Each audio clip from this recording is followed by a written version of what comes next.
illegal. I'm telling you, man. Astrea knows. And in the bottom right-hand side, it is for license to kill Reaper.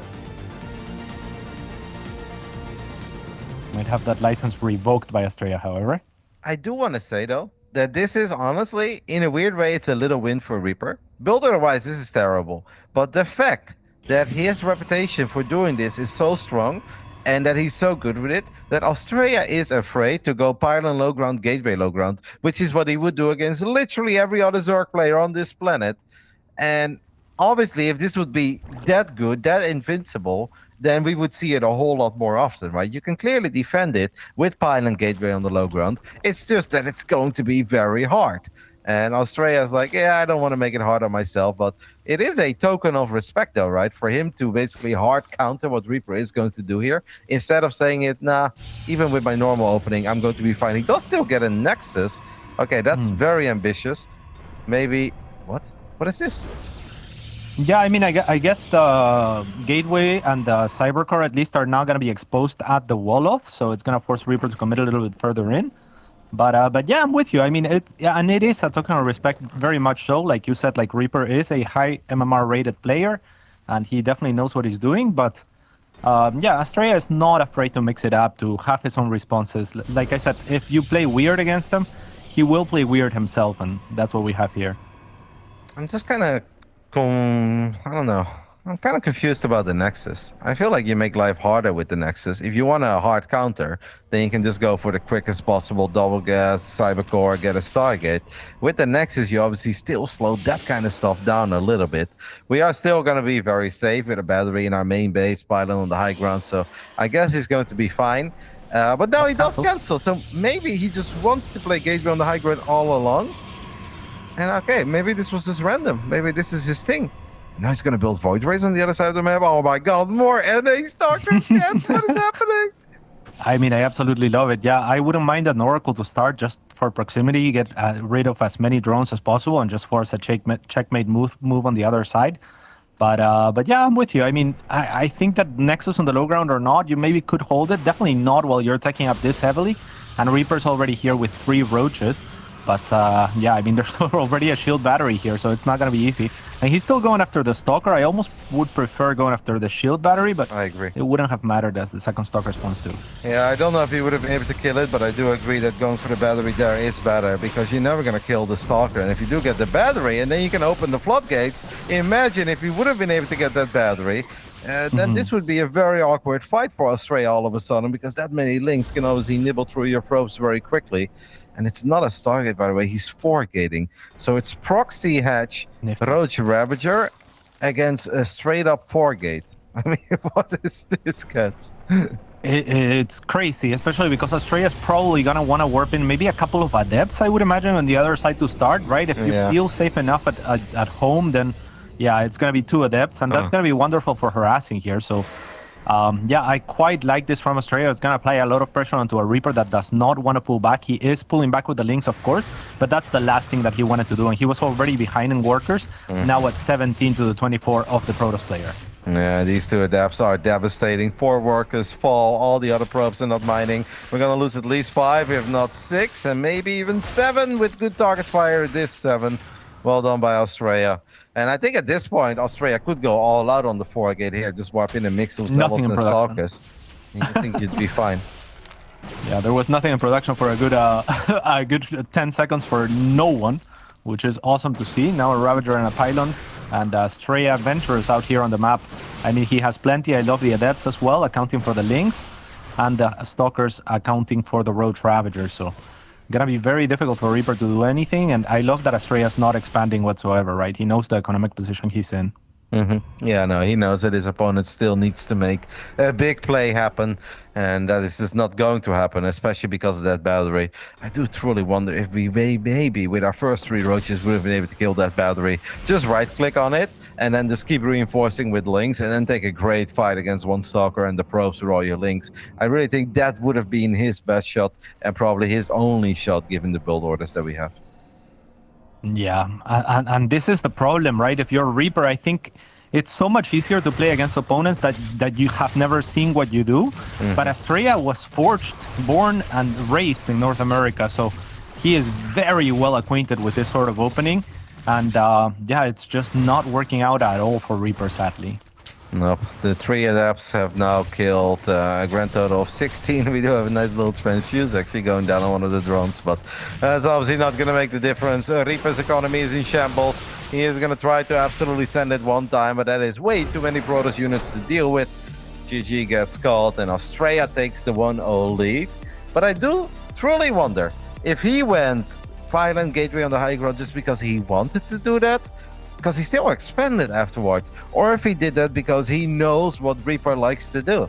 I don't know, maybe Astrea just super randomly dodged a massive bullet there because he didn't actually know, but I can't imagine that he wouldn't know because he's Astrea and he's so smart and handsome, and his name is Max Angel, so he probably knows Reaper. Exactly, yeah, I think he very much knows, and you know, sometimes he will style, and he is the type of player that is adaptive enough that can figure out things like this, like cool responses, and really just bring it to but when by the Nexus made life a bit harder, because you can like hard counter this if you go for like the quick double gas and you go for a quick Stargate, then you put yourself in an absolutely amazing spot.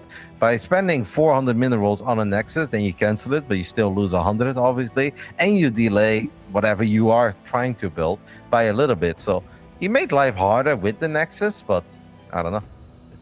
No, for sure. And I think that's Astrea also being a world-class player. So I think that it's not unlikely that he has practiced. For example, like one time, maybe like a couple months ago, he asked me, hey, can you 12 pull me on this specific map, right?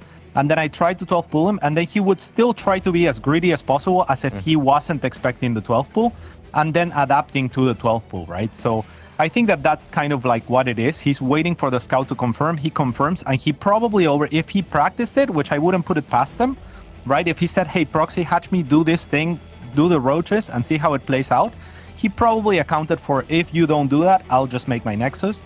But if you're doing what I think, then I can still make my Nexus, cancel it, and account for it.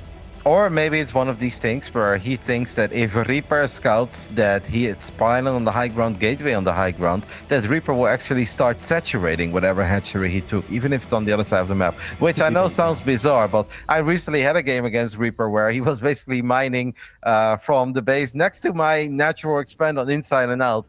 And the game lasted for 14 minutes because these Zergs just have a lot of experience in super weird scenarios, and they can still turn even the weirdest spots into something every now and then. But perhaps we can ask him one day.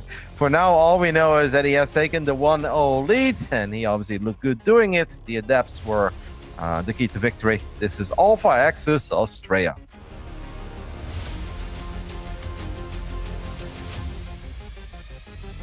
And in the top left-hand side, looking to exercise his license to kill for once, it's Reaper. I kind of like this. I don't know how much I love this. You like it? No, I mean, okay, I don't like it if this was Serral doing it against Hero. I'd be like, whoa, what are we doing? We're making life really hard. But Astrea is going to check the natural, then he's going to check the main, and then he's probably going to be like, oh my god, I'm getting proxied again. So right now what Reaper is hoping for is that Astrea is going to have a misread, and then he's going to check everywhere for a proxy hatch that doesn't exist, and maybe he stays on one base a lot longer than he should.